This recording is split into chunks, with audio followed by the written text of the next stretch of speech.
जय भीम जय संविधान। मी माझा बर्थडे अशाप्रमाणे साजरी केला। आपण या व्हिडिओला लाईक कमेंट भरपूर करा। धन्यवाद। जय भीम।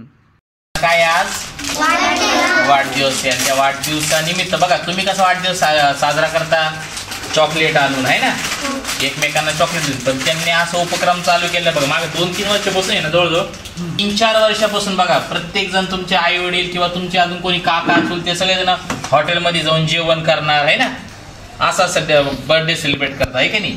वाढदिवस सगळे शांत दरवर्षी चांगल्या उपक्रमाने करत असतात। वाढदिवस सगळे साजरा करतात, पण ज्याची त्याची पद्धत वेगळी असते। पण त्याच्यातून काय घ्यायचं काय नाही, आता मुलांना नितीन दरवर्षी पेन वह्या चॉकलेट देऊन शाळेमध्ये येऊन हा वाढदिवस साजरा करतो।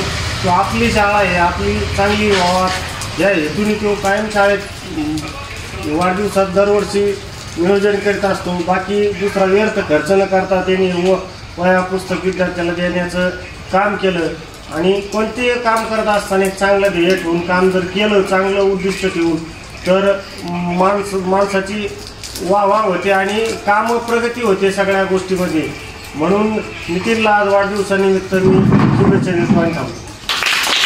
तुम्ही मोठं झालं कसं वाढदिवस करणार, हॉटेलमध्ये जाऊन केक कापणार का असं एखादी शाळेत विद्यार्थ्यांना वह्या पुस्तकं देऊन करणार?